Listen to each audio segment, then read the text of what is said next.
World war one में 2 करोड़ लोग मारे गए, वर्ल्ड वॉर टू में 8 करोड़।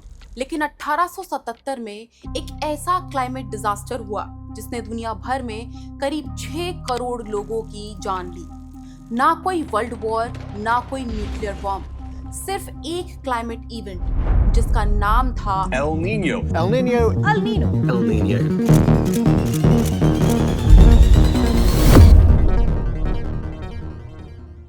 जून 2026। अमेरिका की top climate forecasting agency now ने कंफर्म किया है कि अल नीनियो अब वापस आ चुका है। इस एजेंसी के अकॉर्डिंग ये हिस्ट्री का सबसे पावरफुल अल नीनियो होने वाला है, इसीलिए लोग इसे सुपर अल नीनियो भी कह रहे हैं। लेकिन यहाँ सवाल ये उठता है कि कैसे ये अल नीनियो हमारी इकोनॉमी, फूड प्राइसेस और रोजमर्रा की जिंदगी को अफेक्ट कर सकता है।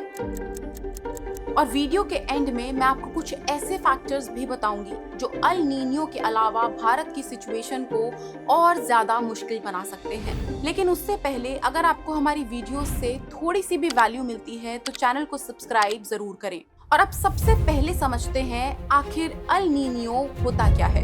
इंडिया से करीब 12,000 किलोमीटर दूर सेंट्रल पैसिफिक ओशन में ये फिनोमेना होता है। नॉर्मल कंडीशंस में यहाँ विंड्स ईस्ट टू वेस्ट की ओर फ्लो करती हैं, जिन्हें ट्रेड विंड्स भी कहा जाता है। ये ट्रेड विंड्स साउथ अमेरिका से इंडोनेशिया और ऑस्ट्रेलिया की तरफ चलती हैं, जिसकी वजह से पैसिफिक ओशन का वार्म सरफेस वाटर भी ईस्ट टू वेस्ट की तरफ पुश होता रहता है। जब साउथ अमेरिका के पास सरफेस का पानी आगे पुश होता है तो उसकी जगह लेने के लिए समुद्र के नीचे से ठंडा पानी ऊपर आ जाता है। इसी प्रोसेस को अपवेलिंग कहते हैं और इसी वजह से ईस्टर्न पैसिफिक रिलेटिवली ठंडा रहता है, जबकि वेस्टर्न पैसिफिक यानी इंडोनेशिया और ऑस्ट्रेलिया के पास गर्म रहता है।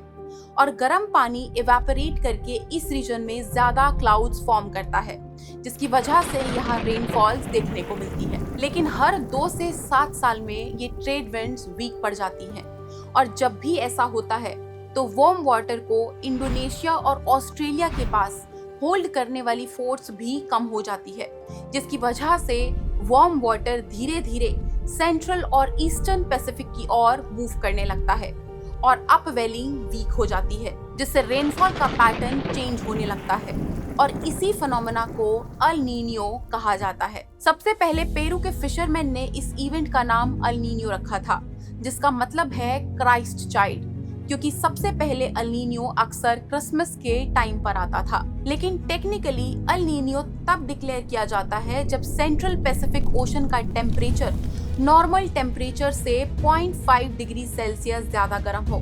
लेकिन जब ये टेम्परेचर 2 डिग्री सेल्सियस या उससे ज्यादा गर्म होता है तो साइंटिस्ट इसे वेरी स्ट्रॉन्ग अल नीनियो कहते हैं, जो कि इस साल फिर से वापस आ रहा है। क्लाइमेट चेंज की वजह से अर्थ का नॉर्मल टेम्परेचर ऑलरेडी हाई है और ऊपर से ऐसी कंडीशन में अल नीनियो बहुत ज्यादा डेंजरस हो सकता है। लेकिन यह सबसे इंटरेस्टिंग बात है कि सिर्फ 2 या 3 डिग्री टेम्परेचर इतना बड़ा इशू कैसे बना सकते हैं, क्योंकि सुनने में ये बहुत छोटा नंबर है।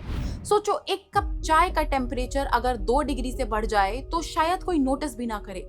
एक स्विमिंग पूल का टेम्परेचर अगर 2 डिग्री से बढ़ जाए तब भी शायद ज्यादा फर्क ना पड़े। लेकिन सोचो, जब दुनिया के सबसे बड़े ओशन का टेम्परेचर 2 डिग्री सेल्सियस से बढ़ता है तो उसमें इतनी ज्यादा हीट स्टोर हो सकती है कि उसका असर पूरे क्लाइमेट पर पड़ सकता है। इसलिए जब भी एल नीनियो आता है तो इसका खतरा ज्यादातर कंट्रीज में दिखाई देता है। कुछ जगहों पर ये बहुत ज्यादा हीट वेव्स ला सकता है, कुछ जगहों पर ड्रॉट्स और कुछ जगहों पर एक्सेसिव रेनफॉल्स और फ्लड्स तक ला सकता है। पिछले 150 सालों में जब भी सुपर अल नीनियो आया है उसने दुनिया भर के अलग अलग एरियाज में प्रॉब्लम क्रिएट की है। अल नीनियो का सबसे खतरनाक असर 1877 में देखा गया था, जिसे the great famine El Nino कहा गया था। इस दौरान India, China, Brazil, Ethiopia, Egypt, South Africa और इंडोनेशिया जैसे देशों में भयंकर सूखा पड़ा। एस्टिमेट्स हैं कि इस फेमिन में दुनिया भर में करीब 6 करोड़ लोगों की जान गई, जिनमें से लगभग 2.9 करोड़ मौतें इंडिया में हुई और करीब 3 करोड़ चाइना में और करीब 20 लाख ब्राजील में।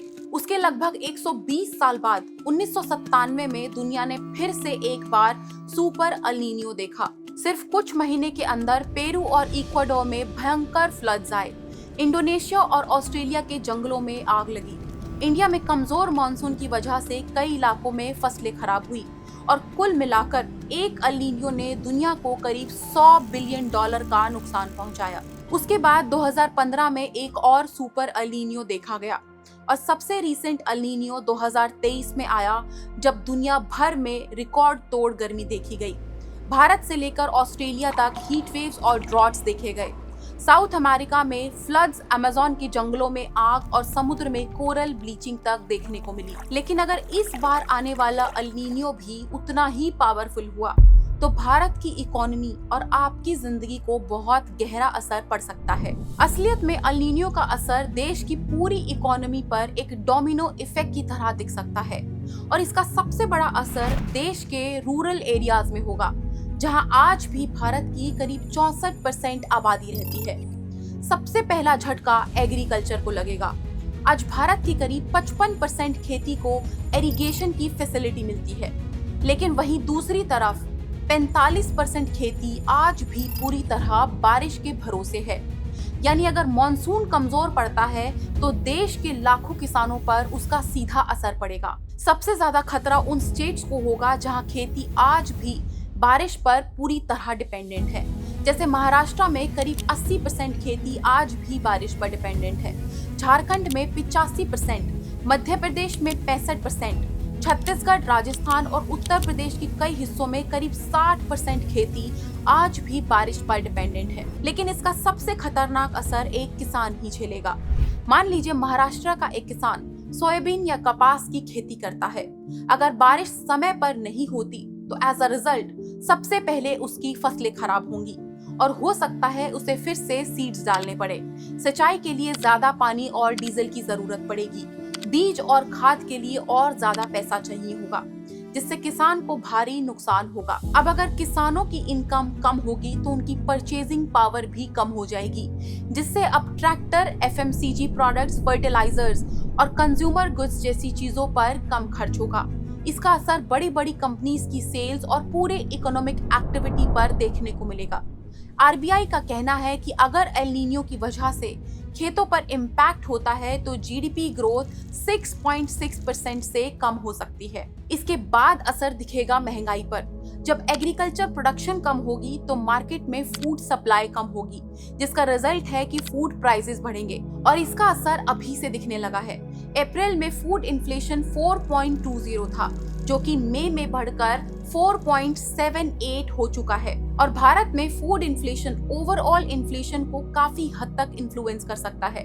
आरबीआई का भी मानना है कि अगर अल नीनियो की वजह से फसलें खराब होती हैं तो इन्फ्लेशन 5.1% से भी ऊपर जा सकता है और अगर इन्फ्लेशन लंबे समय तक हाई रही तो आरबीआई के इंटरेस्ट रेट्स हाई हो सकते हैं।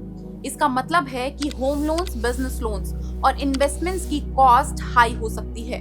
इससे नए इन्वेस्टमेंट्स कम होंगे, कंजम्पशन कम होगी और आखिरकार भारत की इकोनॉमिक ग्रोथ सफर करेगी और इसका असर इंडस्ट्रीज पर भी दिखेगा।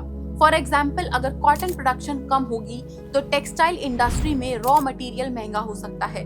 इसी तरह अगर शुगर कैन की कमी हुई तो शुगर और एथेनॉल इंडस्ट्रीज पर उसका असर पड़ेगा और इसी तरह सीड ऑयल्स की कमी भी एडिबल ऑयल इंडस्ट्री पर असर बढ़ा सकती है। और इस सब का एंड रिजल्ट सिर्फ एक ही है, आप सबको ज्यादा खर्चा करना पड़ेगा। और इन सभी वजहों से इकोनॉमिस्ट एल नीनियो को सिर्फ एक क्लाइमेट इवेंट नहीं बल्कि एक मैक्रो इकोनॉमिक रिस्क भी समझते हैं। तो अब वापस आते हैं उन फैक्टर्स पर जो इस सिचुएशन को और ज्यादा खराब या फिर बेहतर भी कर सकते हैं।